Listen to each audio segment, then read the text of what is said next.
Good morning. Thank you for joining us for our January quarterly sample policy update webinar. We'll give folks about a minute or so to get logged in and into the session, and we'll begin shortly.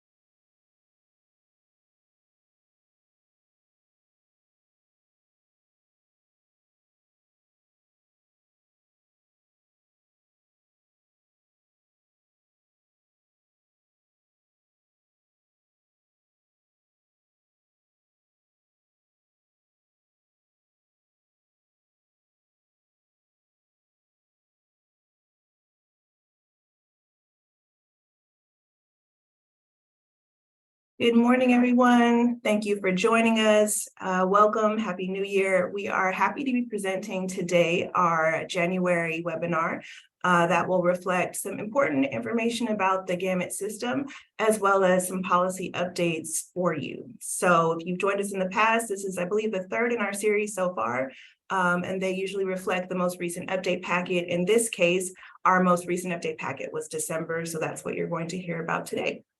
So I will introduce you first to our panelists. Today we have joining us Bob Tuerck, who is our Chief Legal Counsel of District and County Offices of Education Legal Services. Myself, I'm Tezeta Stewartz. I'm the Senior Director of Policy and Governance Technology Services. We have Barbara Laifman, who is our Senior Policy Manual Consultant, Meghan Russell, who's also a Senior Policy Manual Consultant, and Greg Francis, also a Senior Policy Manual Consultant, all in our Policy and Governance Technology Services Department.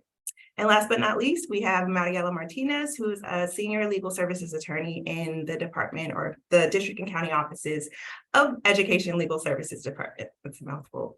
So thank you. And without further ado, I'm going to pass it over to Bob, who is going to introduce us and give us a walkthrough of some information about our Legal Services Department. Thank you, Tezeta, and thank you all for joining us today. So as she mentioned, this webinar, it's really all about policies and about the GAMUT platform. The Legal Services Department, Maryela and I are very honored to be part of this, and it gives us a little chance to go over some of the recent legislative changes that contribute to the policy updates or that cause the policy updates. It also gives us a chance to remind our CSBA members that legal services can provide additional services related to policy. We can give legal advice on your policy edits, on creating unique policies, or on implementing your policies. If you have any questions around that, we do get a fair amount of those kind of questions from our clients, and we're always here to help support you in the Policy Services Department in that respect. As you can see on this slide, there's a host of other benefits that come with the legal services program, not to the least of which is a 25% discount on California education laws and regulations. That's that little book in the lower right-hand corner there. Something we're very proud to have created with LexisNexis, a legal publishing company. It's a compendium of all the laws and regulations at the state level that impact K-12 education. So it's got education code, government code, health and welfare, all of those compiled into a single resource that makes it a lot easier for our clients and CSBA members to access the laws that they need to know about. So just a quick reminder of what we can do for you through legal services for policy. And with that, I'm going to turn this over to Tezeta so we can get started on learning more about GAMUT and the policies that have been updated. Thanks, Bob. So as I mentioned, the goal of our webinar today is to share some important updates we have with you or for you about the GAMUT system. We will take questions at the end of the session. If you do have questions that come up throughout the session, you can go ahead and put them in the chat. So just to start us off, GAMUT, as many of you already know, you're probably active users in the system, is a comprehensive board management solution. And what that means is it provides an opportunity for you to take care of most of your board management needs. The essential items that we have available in the system right now are GAMUT policy, GAMUT Policy Plus, and GAMUT Meetings. Those are called modules. So as I mentioned, it's a pretty comprehensive system. We launched it back in 2019, and you would notice or would have noticed a changeover from the platform format. So it looks pretty different. It's being operated by another company who we partnered with to provide you the same level of quality access, but just some additional features. So as I mentioned, there are three modules: GAMUT Policy, GAMUT Policy Plus, and GAMUT Meetings. So if you ever have questions about exactly what you have, or you want more information about one of the services you're not yet using, we are happy to provide that information to you. I'll just do a brief overview of some of the features of GAMUT Policy. And in here, I'm kind of mixing in some of the features of GAMUT Policy Plus. Like I said, if you're ever confused about exactly what you have, we can kind of parse that out for you. So GAMUT Policy, one of its main features is that it provides everyone access to the most current policies. And when I say everyone, that includes members of your public, any administrative staff who are working in the system, your district staff, our school site staff, as well as your admin team who is managing the policies. And that's helpful because, again, when you're working with paper binders, it becomes, sometimes an arduous task to be able to keep those updated and accessible for everyone, especially as CSBA is constantly pumping out updates. So that's one of the most important features. There's also an ability to track versioning in our system, so you can look at previous iterations of your policy every time it's been updated. The documents are completely searchable. So if you are using just GAMUT Policy, which is our most basic level of service, you can search within our sample manual. If you're using GAMUT Policy Plus, you have expanded ability to search within your manual because we've hosted it for you, as well as across other districts using the service in the state. So one of the really important things that we think are important is that it is integrated with Google Translate. So that means there's a little button at the top of the screen, and that allows you to translate anything that's on that screen into almost 100 languages, maybe a little over that. It's not an official legal translation, but definitely goes a very long way in terms of providing accessibility for all of the public that might be needing access. So again, I mentioned due to versioning and all of the system or all the policies being loaded into our sample or into your manual, if you're using GAMUT Policy Plus, you can keep all your drafts in one place. So you can submit documents for review in the system. You can share documents across users. So if you as an executive assistant or an administrator want to have someone take a look at the policy, they can edit in real time in the system with our track changes feature, and immediately post approved policies once the board has adopted them. Or if you're at a county office of education, once your superintendent has approved the policy, you can immediately get those posted and make them available to the public. So there's also a really important feature in there I'm hoping folks are aware of. If not, you can submit items for CSBA review. So that is a functionality that helps to keep us looped in if you have formatting questions or sometimes content questions. In some circumstances, the policy team might pass that off to legal if it's a legal question and there's a way to engage with them with that service. But there is a feature for you to submit items to us directly in the system without having to go to your email inbox or download policy. So we think it's a quick and easy way for you to get access to us. So that being said, we're always innovating and improving. We have a great partner who helps us on the software side. And so they are always busy with development and making sure that the system is most up to date and functional and is meeting the needs of all of our users. So there is a product development cycle, and we hear you if you say there's something that you want or need that the system isn't currently doing. So it's important for us to get feedback from you when we can. That doesn't mean we're always going to immediately incorporate your feedback, but we do take those things into account, and they do inform our policy or our product development process. So let us know, and we're going to share some information about ways to communicate with us later on in a couple of slides. For 2022, our software provider was very busy incorporating some of those requested changes.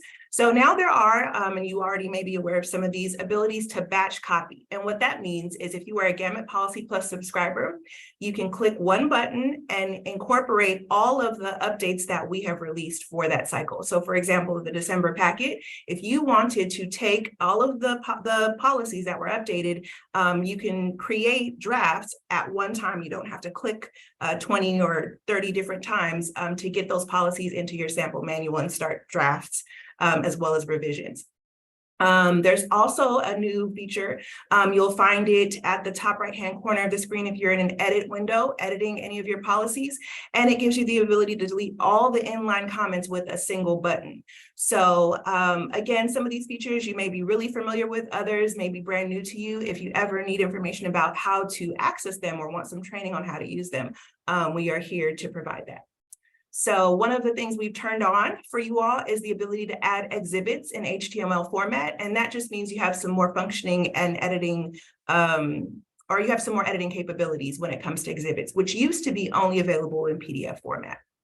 And then finally, there's user group management. So what that means is if you're an administrator in the system and you have administrative rights, you would have the ability to create groups with particular permission settings.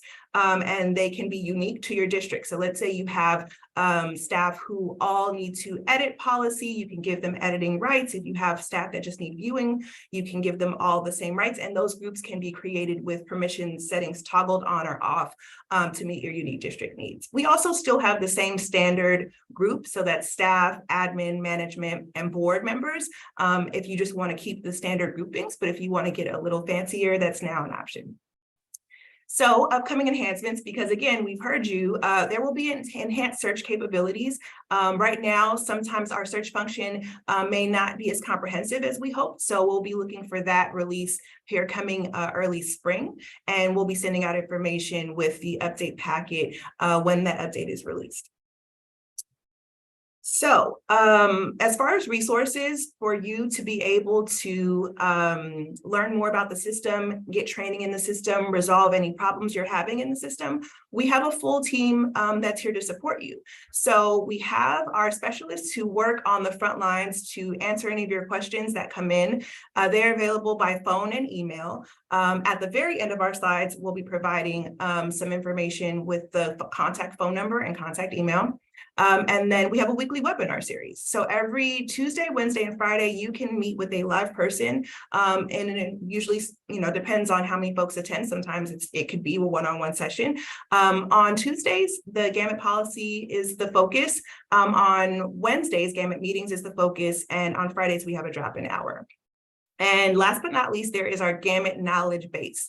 So what that is a one-stop shop. It's a repository of lots of articles, information, training materials, and soon we'll have videos that will guide you through common practices or processes that you need to complete in the system.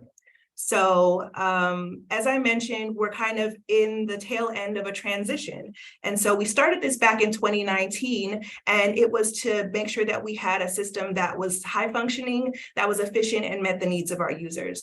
Our old system was a workhorse, and it served us well for the time that it served us, but we are decommissioning the site. If you've been following the emails back in 2020, we stopped updating that site. So if you can see kind of in the picture here, that's what the old site looks like. If you are still linking to that old site, we would like for you to contact us as soon as possible so we can assist with getting the new link for your site.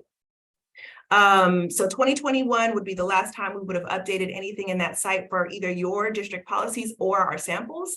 In 2022, we began removing public access. So we began turning off those sites to make sure that they're not searchable or linked. And we are trying to make sure that everybody has the information they need to make the transition. But 2023 really will be the end of life for old GAMUT. So if you are having trouble with the system, the new, or you want to make sure that you have your data from the old, we're here to support you.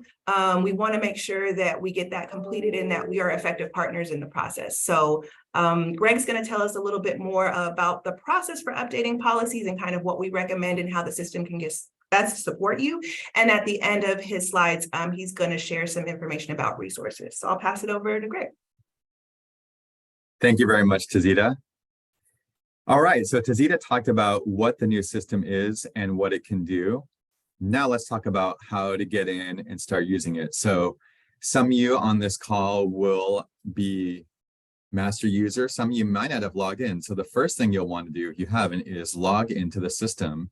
And you just do that on the upper right. There's a user ID and password. If you don't know or don't remember, contact us through those ways that were shared. GAMUT@csba.org by email is the easiest.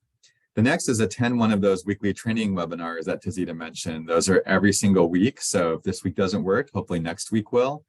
But a lot of people really like to get that live, in-person, back and forth experience to get to know the new system. As Tezeta mentioned, we do have a knowledge base. So if you're someone who likes to explore on your own in your own time and follow, just kind of go through resources, you can do that as well. The next important thing that I'll talk about in a moment is you do want to link your district site to your your GAMUT Policy Plus site. So as Tezeta mentioned, some folks are linking to their legacy GAMUT site that's going to be decommissioned. You don't want to do that. Some of you do have a GAMUT Policy Plus site, but you aren't linking, and that's the way to let the public know where to go so they can see your policies. So you want to do that. And also, probably the greatest way that the new site's going to help you is in processing the quarterly update packets much more efficiently. So we'll go through that. And just contact our GAMUT support team if you need any help. So we're going to go through some of these to show you how to do this. Next slide, please. All right, so I mentioned linking to your district website. Here we have what we would think of as a best practice district website. So this is the fictional ABSC school district, and this is their district site. And you can see they just say, hey, everyone, we host our policy manual on CSBA's GAMUT Policy Plus. Click here and you'll go to their site. So you would just click there and that would take them to the GAMUT Policy Plus site. Very simple, one click, everything's there. The reason this is also an exemplar is you'll see there's a list of policies you're supposed to have up on your website per law. And this district has them all right here on this same page on the bottom. And those are just linking directly to those policies in the GAMUT site. And the beauty of this is you don't need to worry about PDFs, uploading, downloading when you switch them. If your board ever updates any of these, the link will still work. The content will be the same. So once you set this up, you don't have to go and do this at all. And I know a lot of districts I've looked at, they have these required policies, the suicide prevention, the bullying, the non-discrimination, but they're all in different places on their own website. And so when they update things, it takes a while to find where it is and to switch it out. So if you set your website up like this, you're in great shape because once you do this, you really don't have to update it. So that's one of the things we recommend. But at the very least, do make sure that your district's website is linking to your GAMUT Policy Plus site. All right, so the big thing and the big link to the rest of our presentation is an update packet. So we're going to talk soon about what's in our December 22 update packet. But there's a big question, how do you process it and how does the system make it so much easier? So let's go through that. I just want to say that there are many ways. Districts have many different protocols for doing this, depending a lot upon your size. For some of you, especially if you're really small, the superintendent will just get our update packet, go through it and send it to the board. One person up to the board. Some districts, especially bigger ones, they actually have board members who have a policy subcommittee. And our site supports that as well. You can define different user levels, but we're going to go through the most common process. So as we talk this through, I'm going to be referencing the executive assistant. This could be anyone, but basically in most districts, there's an executive assistant who gets our update packet. They bring it to the superintendent, kind of go through how they want to do it. They distribute the policies to the cabinet depending on their expertise. The cabinet reviews, gives it to the executive assistant and sends to the board. So the executive assistant is that one point person. And we're going to look at how that would work in this case. But our site is adaptable to whatever your process is. So the first thing is just, you get our checklist, you get our update packet. Whoever we have down as your district contact will get the notification that our update packet has been released. Again, it's 4 times a year, so it's on the 3s. So March, June, September, December. So look at that email and they can go log into our site and see all of the materials within the update packet there. There's probably 2 documents that you're going to want to guide, you're going to want to use to guide yourself. There is our guide sheet, which explains why we made those changes. And there's the checklist here. And the checklist is a really easy way to go through and figure out which of these you need to take action on, which apply to you and which don't. And so these are kind of the first things you want to do is look at that checklist and say, if it's only for high schools, then you can say, we don't need this. If it's something that only applies if your district has a police department, you can say, okay, we don't need to deal with this, the checklist. All right. And then step 2 is deciding your actions. So again, the case we're looking at, the executive assistant, the superintendent would sit together and figure out which ones they need to do, give it to their cabinet, and the cabinet members would look. They would start with the master guide sheet, but we really do want you to look at the policies and see what's in there. And that's why it works great if the cabinet does it, because those folks have the expertise to do it. And you're going to look at each of these and they're going to decide, skip, basically, we don't need this new language, doesn't apply to us, or we're going to keep our district's language. They can look at it and say, okay, great, we love the CSBA sample, let's just keep it as it is. You can say, okay, I see the edits CSBA made. We want to keep most of these, but we want to add something or change something, so you can edit it. Or you can say, ooh, this is a tricky one. We need to discuss this in a cabinet meeting or with the superintendent. So you want to just lay out your options. And then the third step is to create drafts. So depending on your decision, you will go and you will edit you will edit those, and then those will all be in your draft folder.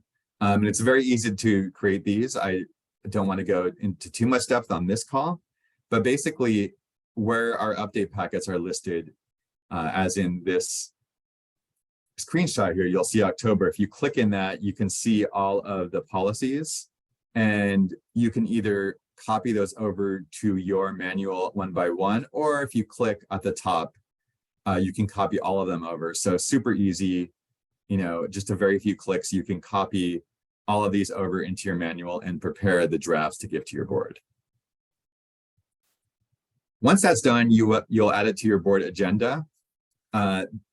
Different districts do this different ways. Again, usually the executive assistant is the one. So once you have those drafts, you go ahead and in the system, you can just print the drafts to PDF. So you can create one document. And then that's something you just attach to the board agenda. It's even easier if you have GAMUT meetings, because you basically just, click copy over and it flips it into your GAMUT meetings module. But if not, you can just prepare that PDF and then attach it to your board agenda that way. Very easy. All right. Next, you bring it to your board and they will want to review and approve these proposed changes. It's usually one item on the agenda depending on your board. Some districts and boards do 2 readings. One is kind of informational, the next is action, but most do one. And then after that, you update it in the system. And again, any admin user can do this. So all they'll do is they'll go into each draft. And as you can see here, there's a little edit icon. And they'll click on that, go to the bottom, put in the date and hit submit. And that will be in your manual. You can do it so quickly that we actually have some districts who, during the very same board meeting, after their board has approved it, they will go in and put in the system. And so before their board meeting is even over, their new policy manual is updated and live. And that is one of the one of the best things about this new system is just the speed with which you can do it and the ease.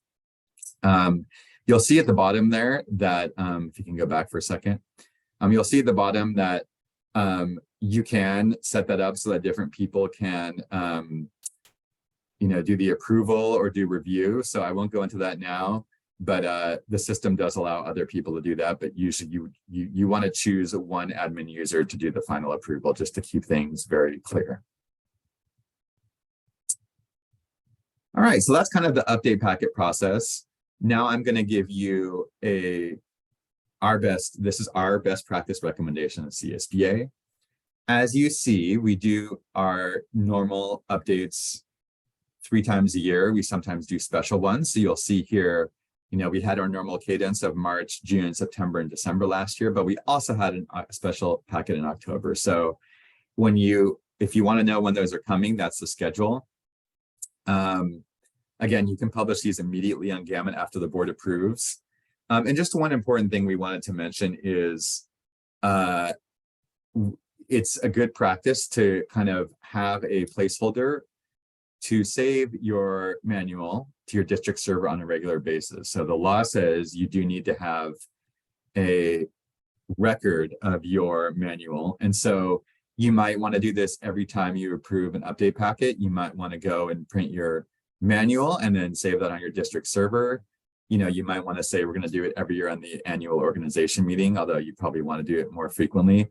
And it's very easy to do this. You just go into your manual, go to everything, print all of them. It's going to give you a huge PDF. You download it, put it on your server, and then you have a timestamp of your manual at that point, and you're fulfilling that requirement to keep your records on your district property.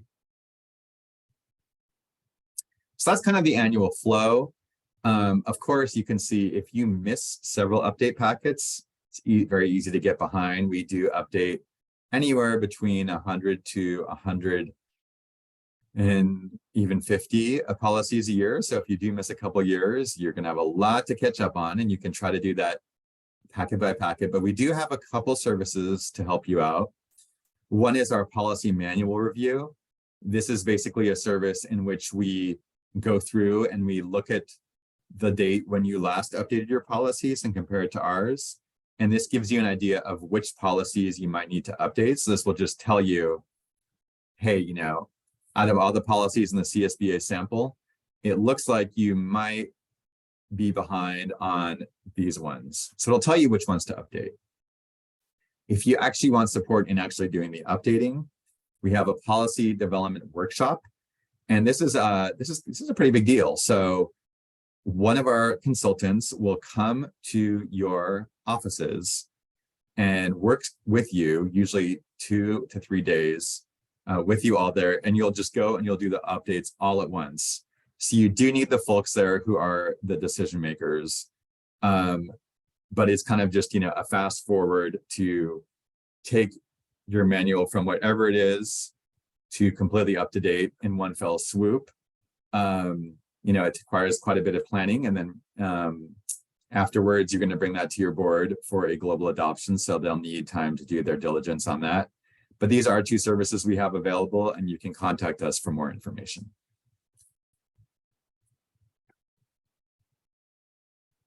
And I just wanted to do one final point. So as Tezeta mentioned, we have a few modules you can add on GAMUT. So there's meetings and policies. And if you do get both of these, there are some great synergies there. Probably the biggest one is they're both on the same site, so it has the same architecture. So if you know how to prepare meetings, it'll be easy to learn policies. If you know policies, it's easy to do meetings. You don't have to switch your mind to a different software. It's all right there, so you'll just be very used to it. You also have one user database to manage both. So whoever your admin user is, they can do both. You only have to set everyone up once, and it works for both board meeting agenda minutes preparation and your policy manual. And then, as I mentioned, it's really easy to pull drafts that you've created and you want to be in your board agenda over there in just a few clicks. And once again, we do have several ways to support you. We have our knowledge base, which once you log in, you just click. Once you log in, you'll see that question mark icon on the upper right. You click on that and it gives you all of our support options, which you'll see here: the phone number, the email, our knowledge base, which is a series of really short articles, and then videos on specific issues, which we will make live soon. And then our weekly webinars, as we mentioned, it's 2 p.m. every Tuesday for policy, every Wednesday for meetings, and on Friday it's drop-in. So whatever you have, anything around GAMUT, you just join us on Fridays at 2 p.m. and we will answer your questions. So those are all the specifics about how to use the system and how to use it to update your policies. We'll now transition to talking about the specific policies in our last update packet. Thanks, Greg. So as Greg mentioned, we're going to shift over. We're going to speak specifically about the December packet. And just to kind of answer this question live, we will be providing recordings to everyone who's registered, and that'll have a link to the presentation in it.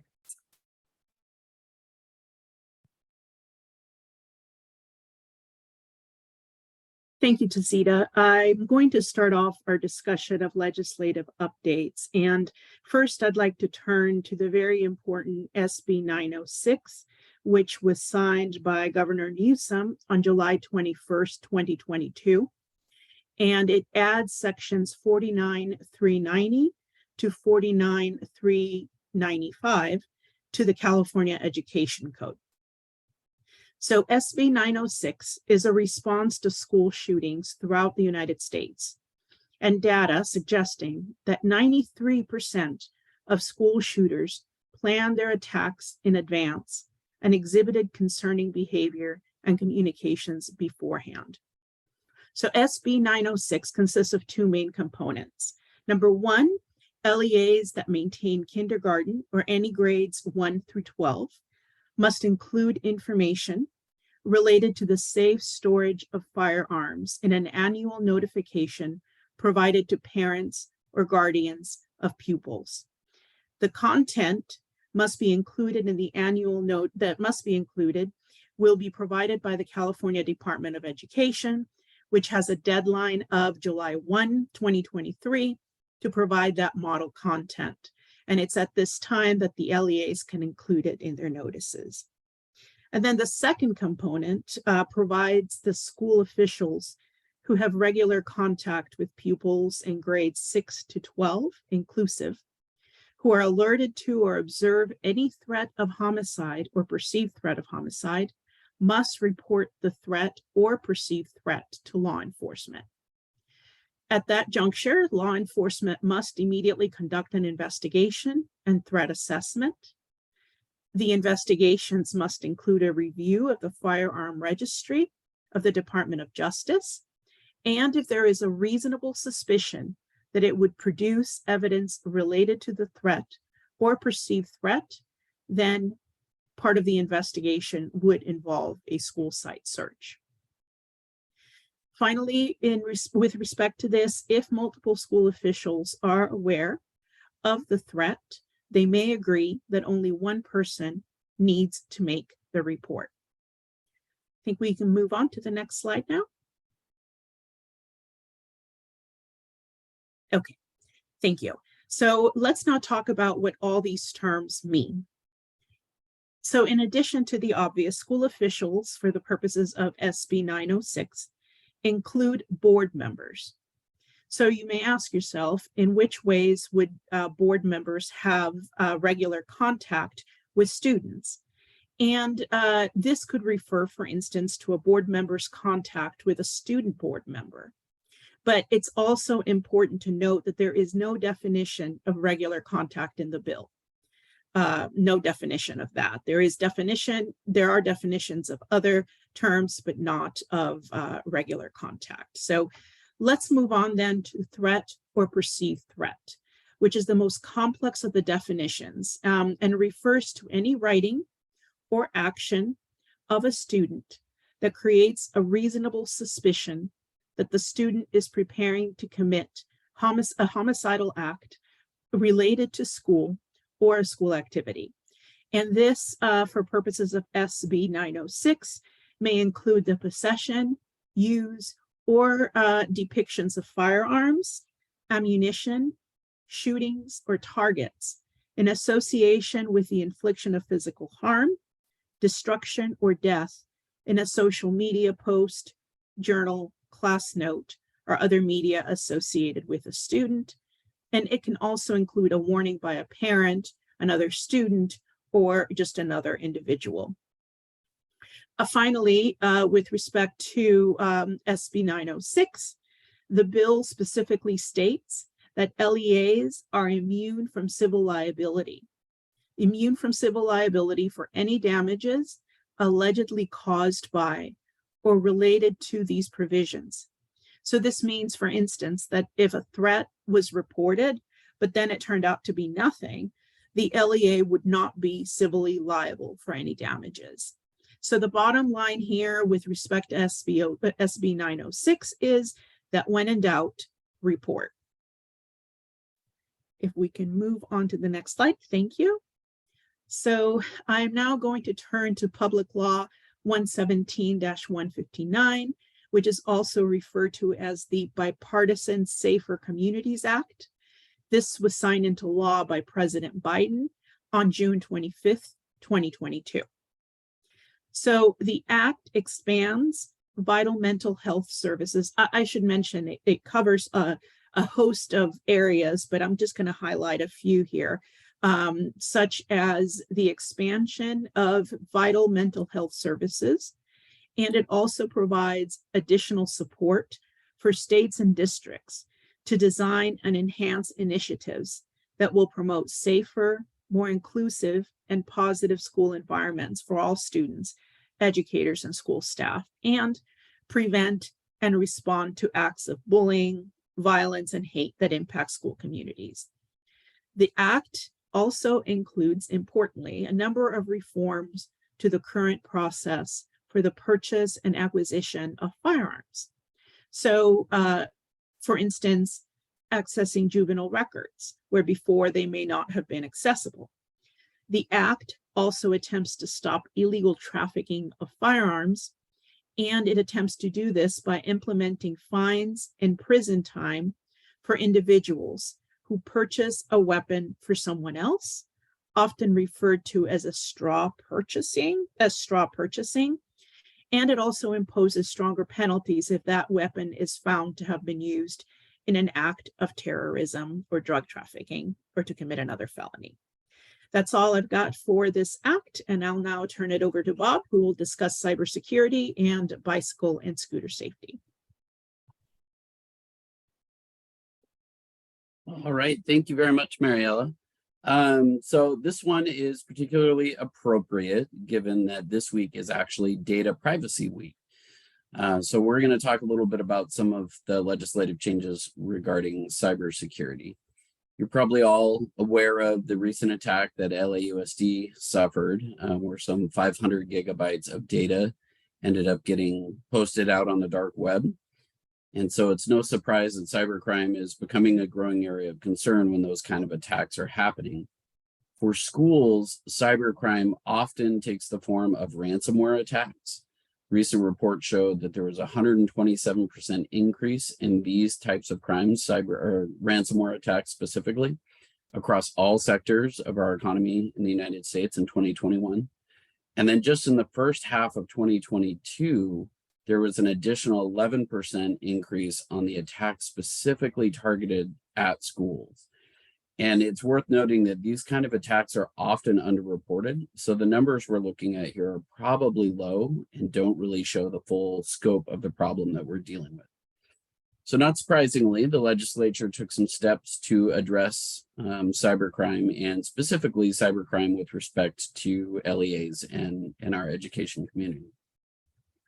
This slide shows you a little bit of the legislative findings, which described how COVID-19 exacerbated the issue and how these attacks on schools are particularly harmful because they do result in the disclosure, or they can result in the disclosure of very sensitive data, including student data.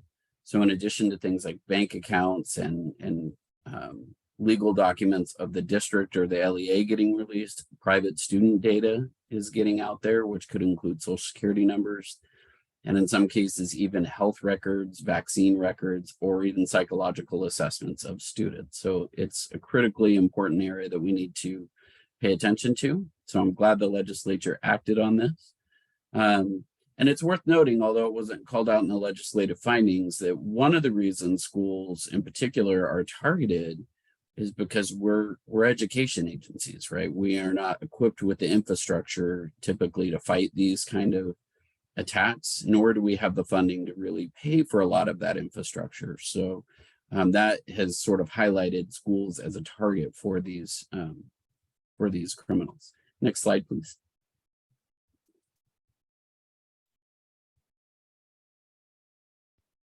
And so on this, if we could advance to the next slide, that would be fantastic.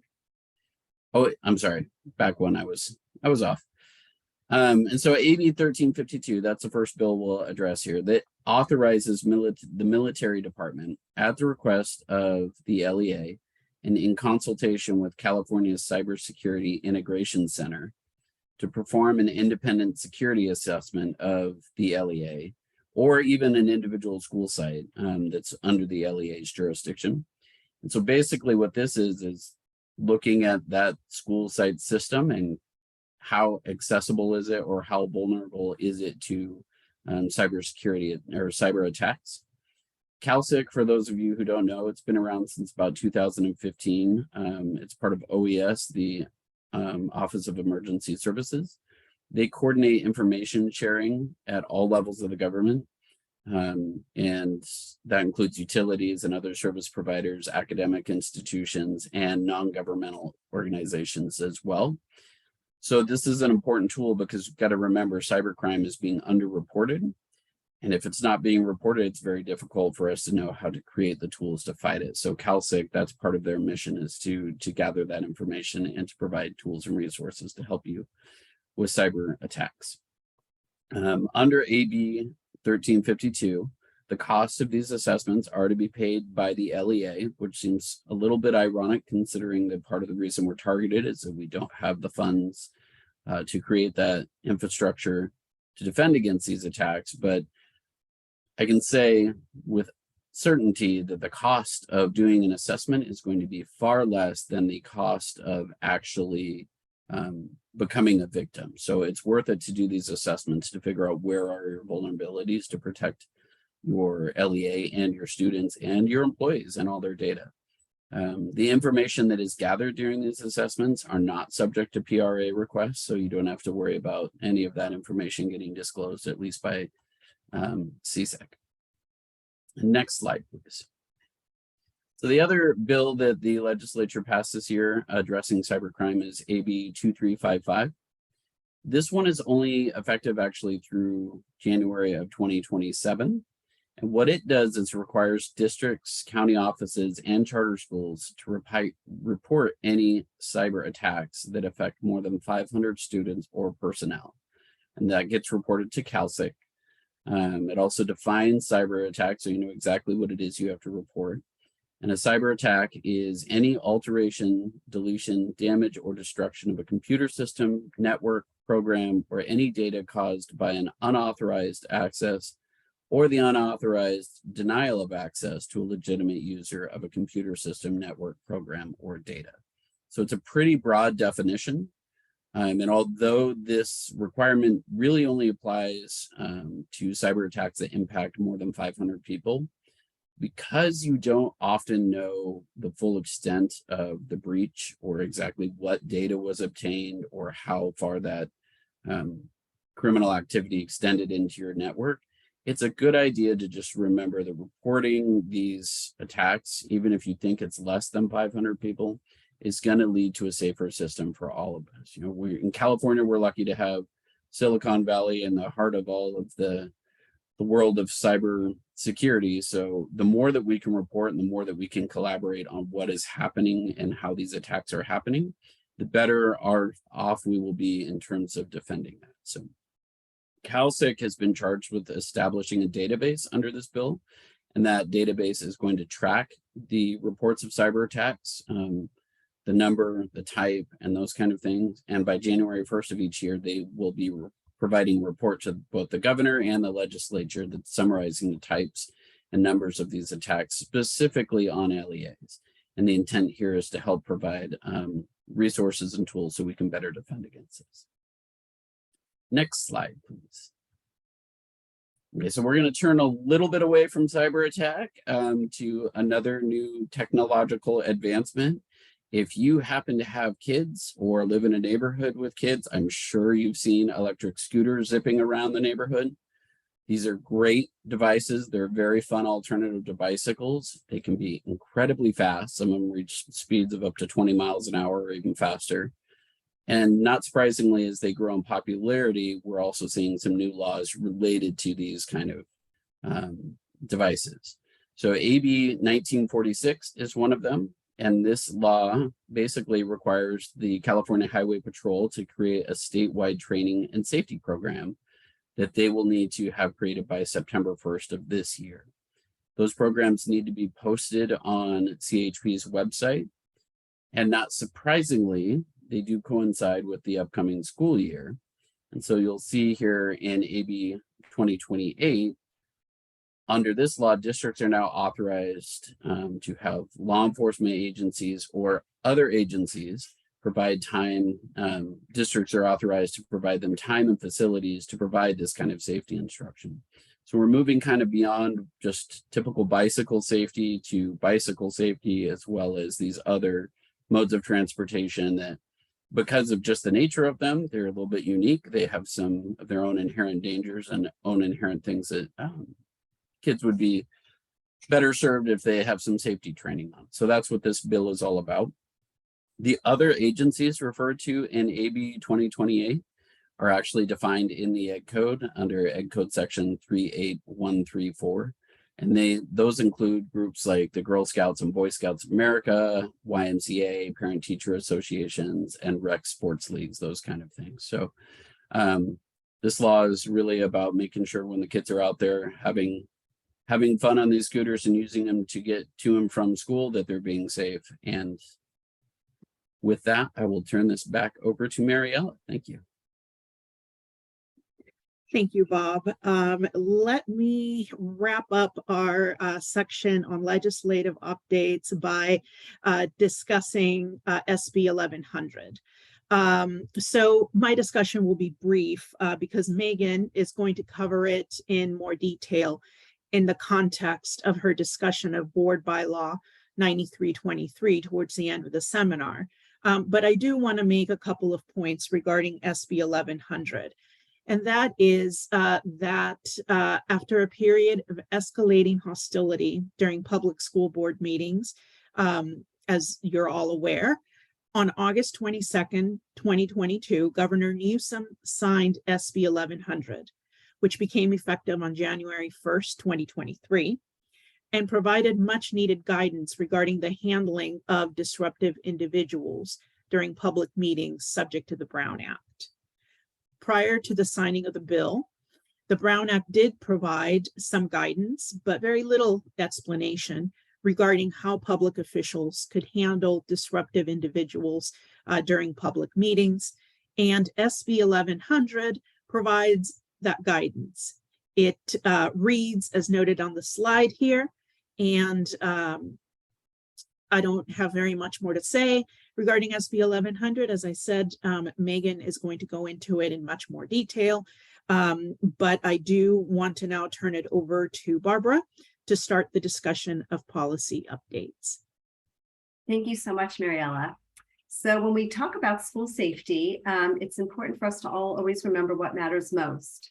We often speak about the top priority for districts and county offices of education as being high academic achievement for every student. But even paramount to this goal is the safety of our students whose care has been entrusted to board members, administrators, and teachers. So I know it was mentioned a little bit, but recent data on school safety, a 2020 National Institute of Justice Journal article found that the levels of overall violence declined from 1992 to 2017, with trends that pointed to decreases in violent crime, serious violent crime, and bullying. However, the same article found an increase in multiple victim homicide incidents. A more recent report issued by the National Center for Education Statistics found that in 2021, there were 93 school shootings with casualties at public and private elementary and secondary schools, which was the highest number since the 2000-2001 year. This same report found an increase in reports of cyberbullying, verbal abuse of teachers, student acts of disrespect for teachers, and widespread disorder in the classroom. Sadly, the violence seems to be getting worse. Education Week's 2022 school shooting tracker shows 51 school shootings in 2022 that resulted in injuries or deaths, and this is the most in a single year since tracking began in 2018. In addition to physical violence, as you know and Bob discussed, we are seeing breaches to cybersecurity. There are also technology-based threats that go beyond district and county office of education owned infrastructure, with threatening and suspicious digital media content that can lead to heartbreak. And there's swatting, which is the practice of making prank calls to emergency services in an attempt to bring about the dispatch of a large number of armed police forces to a particular address. Next slide, please. So let's look at the December packet policies that hinge on safety and the more significant changes that were made. And I think you'll see, as we discuss this a little bit, how the legislation that Bob and Maryela just spoke about fits in. So we worked on 0450 Comprehensive Safety Plan, and in the board policy, material was added regarding the district's requirement to provide data to the California Department of Education pertaining to lockdown or multi-option response drills conducted at district schools. The administrative regulation, the list of strategies that may be provided in a district's comprehensive safety plan was expanded to include, it's a whole list of things. I'll try to get through them because they are important and encompasses a lot of what we have in the other policies. Strategies aimed at preventing potential incidents involving crime and violence on school campuses, the provision of safety materials and emergency communications in languages understandable to parents and guardians, annual notification to parents and guardians related to the safe storage of firearms, as you know, now required of districts starting next school year pursuant to SB 906, procedures for the early identification and threat assessment of suspicious and/or threatening digital media content, and the response to that, performing an independent security assessment of the school's network infrastructure, as Bob spoke about, and this is where 1352 may prove AB 1352 may prove helpful, including a district policy and/or plan related to pandemics, that communication with parents and guardians regarding reunification plans and the necessity of cooperating with first responders, training on the assessment and reporting of potential threats, and again, now you know, stemming from SB 906 requirement, violence prevention and intervention techniques, which includes preparation to implement the elements of the safety plan, and continuity of operations procedures to ensure that the district's essential functions are not disrupted during an emergency to the extent possible. So I know that was a long list, but as you'll see, that kind of plays out in our other policies. So there's also 3515 campus security.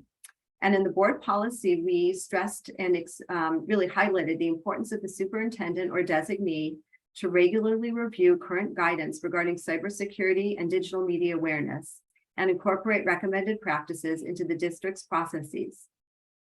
A section on reporting threats was added, which hinges on the reporting requirements of SB 906. Also added to our materials is that the school site councils be included with other stakeholders when identifying appropriate locations for the placement of surveillance cameras. In the administrative regulation, the list of strategies in a district security plan was expanded to provide for securing the district's network infrastructure and web applications from cyber attacks, which may include an independent security assessment. Again, this is where AB 1352 may prove helpful. Monitoring suspicious and/or threatening digital media content, and training staff regarding their responsibilities in the assessment and reporting of potential homicidal threats, which, you know, the reporting of which is now required by SB 906. Next slide, please. So we worked on 3516.2 bomb threats. We just have an administrative regulation on this one. And again, we highlighted the importance of the superintendent or designee regularly reviewing current guidance regarding cybersecurity and digital media awareness. Some changes and additions were also made to the process to follow when a bomb threat is received. And this was done in keeping with a checklist developed by the U.S. Department of Homeland Security and reporting of homicidal threats required by SB 906. So we worked on 5131.7, weapons and dangerous instruments. And in the board policy, the concept of district provided transportation was expanded beyond school buses to be more inclusive of prohibiting possession of weapons and dangerous instruments on all forms of district provided transportation. We added material regarding the reporting of prohibited weapons and dangerous instruments which indicate a threat or perceived threat of a homicidal act, again, in keeping with SB 906, including training staff regarding their responsibilities. And in the section on possession of pepper spray, we clarified that for districts that allow students to bring tear gas or tear gas weapons, that this possession may only occur when accompanied by a parent guardian or with the written consent of a parent guardian. In the administrative regulation, the list of prohibited weapons and dangerous instruments was expanded to include additional items that are listed in law. And the last policy we worked on in terms of safety for the December packet, but there probably will be more upcoming in the following year, is 5142 safety. And again, stress the importance of the superintendent or designee to regularly review current guidance regarding cybersecurity and digital media awareness. And in the AR, the administrative regulation, in the section supervision of students, material was added regarding the reporting of homicidal threats, again required by SB 906, and training staff regarding those responsibilities. And in the section activities with safety risks, body contact sports was added, and our materials regarding bicycle and scooter safety was expanded. And this is where AB 2028 may prove helpful, as well as the other bill that Bob had mentioned. Next slide, please. And I am now going to introduce Meghan Russell, who will talk a bit about meeting conduct. Thank you. Thanks, Barbara. So as Maryela discussed earlier, Government Code Section 54957.95 was added by SB 1100. So that's a new government code section, and it establishes a procedure for removing a disruptive individual from a board meeting. So when we updated our policies, we updated board bylaw 9323 meeting conduct. And we outlined the procedure, which allows the board president or designee to remove an individual for actually disrupting the meeting. So first, prior to removal, the individual must be warned that their behavior is disrupting the meeting and that failure to cease the disruptive behavior may result in their removal. Second, if after being warned, the individual does not promptly cease the disruptive behavior, the board president or their designee may then remove the individual from the meeting. However, when an individual's behavior constitutes the use of force or a true threat of force, the individual can be removed from the board meeting without a warning. In addition to the procedure that we included in the updated board bylaw, if you can go to the next slide, please, we also included definitions of what it means to disrupt a meeting and what it means to use a true threat of force. So disrupting means engaging in behavior during the board meeting that actually disrupts, disturbs, impedes, or renders infeasible the orderly conduct of the meeting, and includes, but is not limited to, a failure to comply with reasonable and lawful regulations adopted by the board.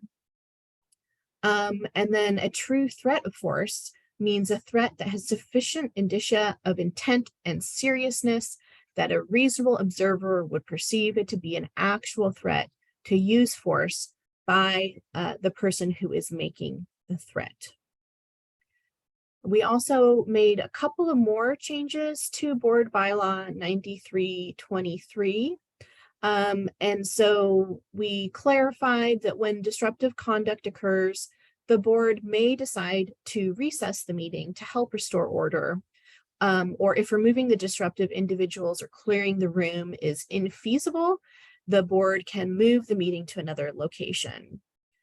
The board may also direct the superintendent or designee to contact local law enforcement as necessary. Lastly, we also clarified the rules regarding members of the public identifying themselves as a condition of participating in the meeting. So normally, a member of the public isn't required to disclose their name in order to participate in the meeting. But if the board is using technological services such as Zoom to conduct the meeting, people may be required to register with Zoom or that technological service in order to participate in the meeting. And that is all I have on changes to board bylaw 9323 meeting conduct. Thanks, Megan. And thank you for all of our panelists and their kind of details around recent legislative changes as well as the changes to policy. I'm going to start really quick just with some of the questions that were already answered in the chat, but now would be the time if you have additional questions to go ahead and put them in the question and answer box or via chat, and we will read them out loud and try as best we can to answer your question. So I'll just start with the ones that were answered already. Will the slideshow be accessible? I think I already mentioned that we're going to send a copy of the presentation along with, I believe, a link to the presentation itself to you all. The next question was around some formatting issues that one of our users was experiencing. And there's lots of ways for us to help resolve those with exporting to Word, but it's probably easier if we walk you through that process. So you see that there, or I think during Greg's slides, he mentioned that there are some ways to contact us. GAMUT at CSBA is probably the primary resource for that. So Maryland, if you'd like to email us, and we'd be happy to walk you through those steps. And I think another user put some tips for formatting into the chat as well. Thank you, Alfonso, for letting us know how well your workshop went. And that's just a nod to the policy development workshop process of revising your manual from beginning to end.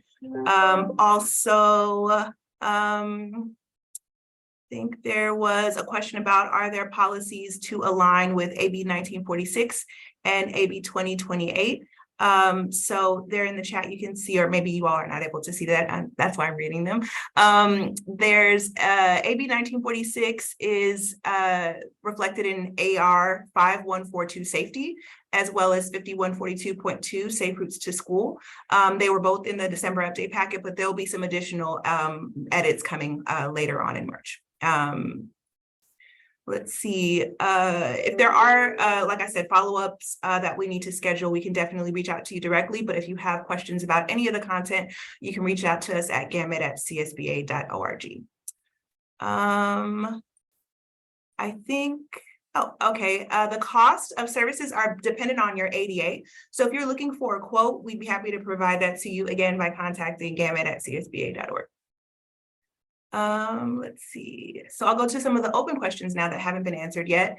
High school policies do not pertain to our district. Do I need to notify CSBA or GAMUT? So the way you would deal with this is for your specific manual. If you're using GAMUT Policy Plus, you can go in and make those edits to your manual.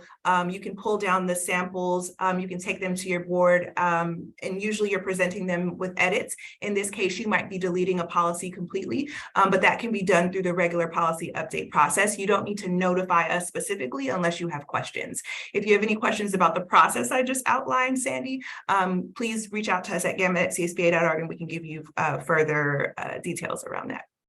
But no need to notify us for deleting or removing language. The federal monitoring tab in the communication section. This is a really good question. Thank you, Maryland. So we do have some federal program monitoring, FPM, tools available for districts, and that allows you to see where our policies align with the federal program monitoring requirements. Those are updated on an annual basis. Right now, we have one chart available. As we finish updating the remaining charts, we will post them. If you have any other questions about specifics in regard to your district, if you're going through that process now, please reach out to us at policy@csba.org. That's a little bit different than the GAMUT address, which we use mostly for technical questions about the system. So thank you all for those who attended. So it sounds like someone had a question about CSBA sending users a file of your old policy system. So everything that was in your old system has been transferred over to your new system. Part of our kind of quality assurance process is providing you with any information on things that didn't transfer over smoothly. That report is called a WIP, a work in progress report, and it's an Excel report that we have sent over to a contact person at your district. If you haven't received that report, or if you need it to be sent again, or you're completely confused about what to do with it, please reach out to us at policy@csba.org. As far as a file, we will not send anything outside of the system to you unless you've left the system altogether. And in that case, you could reach out to us and we'd be happy to work with you to get access to any of the files or data that we still have available.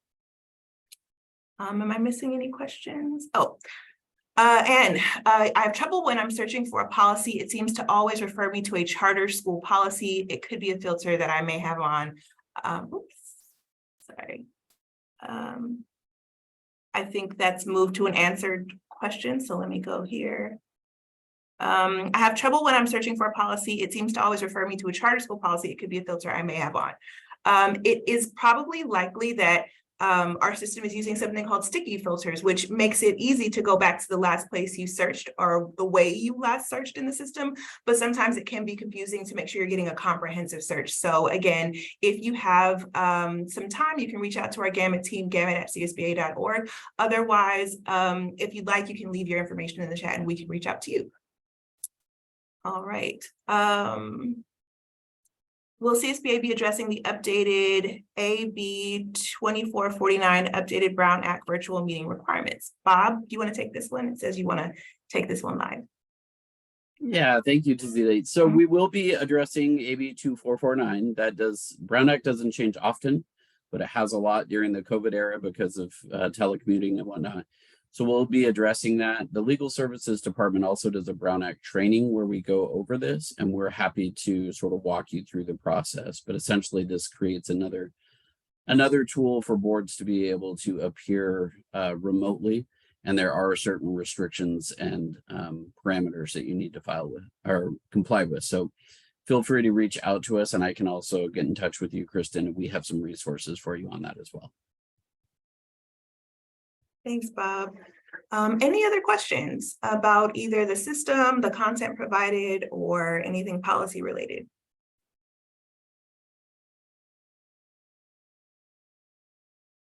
So I think that brings us to the end of our presentation. I know I've said this a couple of times now, but please do reach out to us if you have questions.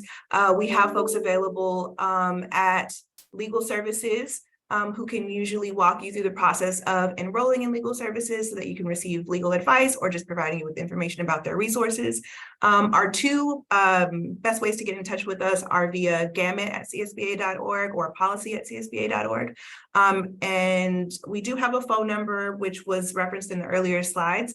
And again, just a nod to the fact that we will send you a copy of this presentation. So if you missed any of the information or didn't capture any of that, it's also available if you're logged into the system by clicking that question mark in the top right-hand corner. If you're a GAMUT Policy Plus user, if you're only using GAMUT Policy, again, email probably is the best way to reach out, or you can also give us a call.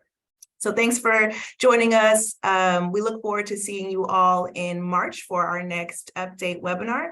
And if nothing else, we'll see you in our inbox. Tezeta, one more question came in that would be good for folks to hear from Ann Givens. Do you want to go ahead and read it? Sure, I'll read it out loud. When policies have mandated noted, does that mean the district is legally required to adopt or update this policy? Sure. So the mandate is specific to the policy, and usually within the text of the note box, it's going to tell you what portion or portions of that policy are mandated for you to have. So usually it's a section, or there might be a requirement that you have policy language, but the best place to look for that requirement would be in the note box, and that's going to tell you. But yes, mandated is usually a good indicator that you need to have the policy language in the subsequent document. And I hope that answers that question. Anybody else want to chime in on that piece? I would just add, if you do have questions about what's mandated or sometimes conditionally mandated, you can reach out to either the policy consultants or legal services, and we can help you with that. But some policies are what they call conditionally mandated, because you're required to have a policy in place if you provide that particular program or have that particular service. So mandate just means thou shalt have it in writing. Great. Thanks for closing us out, Bob. Thank you again to our panelists and all of the attendees for sticking with us. We look forward to seeing you on the next one.